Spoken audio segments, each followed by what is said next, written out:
আজকে আমরা কথা বলবো বিংশ শতাব্দীর একজন খুবই প্রভাবশালী চিন্তাবিদকে নিয়ে। তিনি বিশ্বাস করতেন সাহিত্য মানে শুধু এন্টারটেনমেন্ট না, সাহিত্য হলো একটা সভ্যতার, বলতে পারেন, তার হার্টবিট। আচ্ছা, একটা প্রশ্ন দিয়ে শুরু করা যাক। আমাদের চারিপাশের এই যে সংস্কৃতি, এটা কি আমাদের আরও শক্তিশালী করছে নাকি দুর্বল করে দিচ্ছে? মানে এই যে এত কন্টেন্ট, এত বিনোদনের স্রোত, এর মধ্যে ডুবে গিয়ে আমরা কি গভীরভাবে ভাবার ক্ষমতাটাই হারিয়ে ফেলছি? বিংশ শতাব্দীতে একজন চিন্তাবিদ ছিলেন যিনি ঠিক এটাই বিশ্বাস করতেন। তাকে ডাকা হতো সাহিত্যের মানদণ্ডের রক্ষক বলে। তার নাম ফ্র্যাঙ্ক রেমন্ড লিভিস।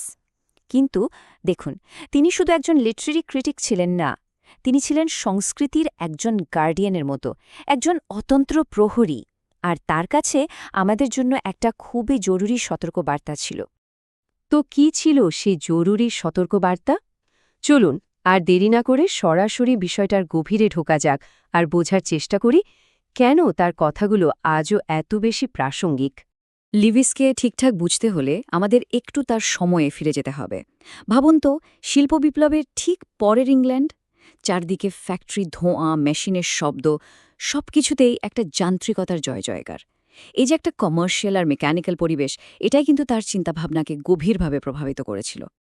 এই একটা কথায় লিভিসের পুরো দর্শনের মূল ভিত্তি।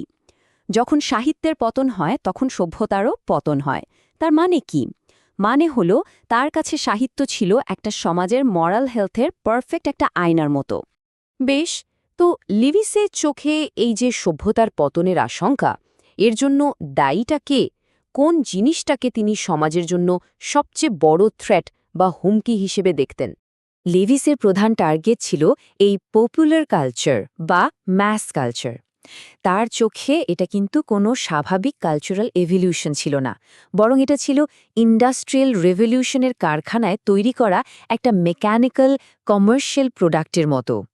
এই যে দুটো সংস্কৃতির তুলনাটা, এটা দেখলেই লিভিসের চিন্তার মূল দ্বন্দ্বটা পরিষ্কার হয়ে যায়। একদিকে আছে ওই যান্ত্রিক, কমার্শিয়াল, পপুলার কালচার, যা মানুষের সেন্সিবিলিটিকে ভোঁতা করে দেয়, আর ঠিক তার উল্টো দিকে আছে সফিস্টিকেটেড কালচার, যা আমাদের গভীরভাবে ভাবতে শেখায়, আমাদের নৈতিক চেতনাকে আরও ধারালো করে তোলে।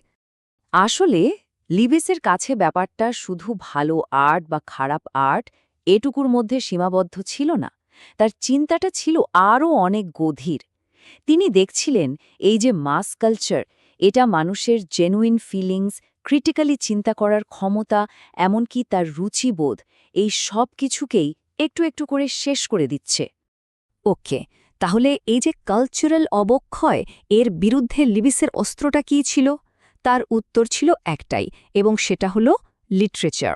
চলুন এবার দেখি সাহিত্য কিভাবে এই সংকটটা মোকাবিলা করতে পারে বলে তিনি মনে করতেন। লিভিসের ডেফিনিশনে লিটারেচার কিন্তু শুধু এন্টারটেইনমেন্ট না, এটা হলো একটা জীবন্ত আর্কাইভ, একটা মূল্যবোধের ভাণ্ডার। মানে এমন একটা জায়গা যেখানে একটা সমাজের সবচেয়ে দামি অভিজ্ঞতা আর উপলব্ধিগুলো খুব যত্ন করে জমিয়ে রাখা হয়।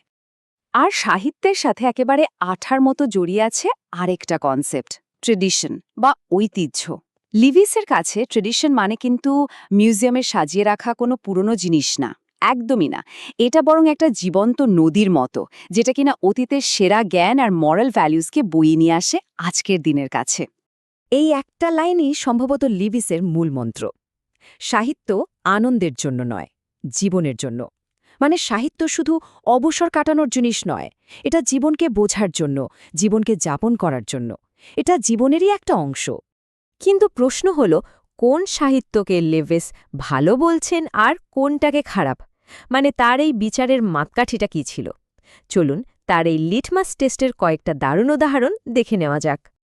এই যে স্কোর কার্ডটা দেখছেন, এটা খেয়াল করলেই বোঝা যায় লিভিসের প্রশংসা আর সমালোচনার মূলে সবসময় একটাই প্রশ্ন থাকত।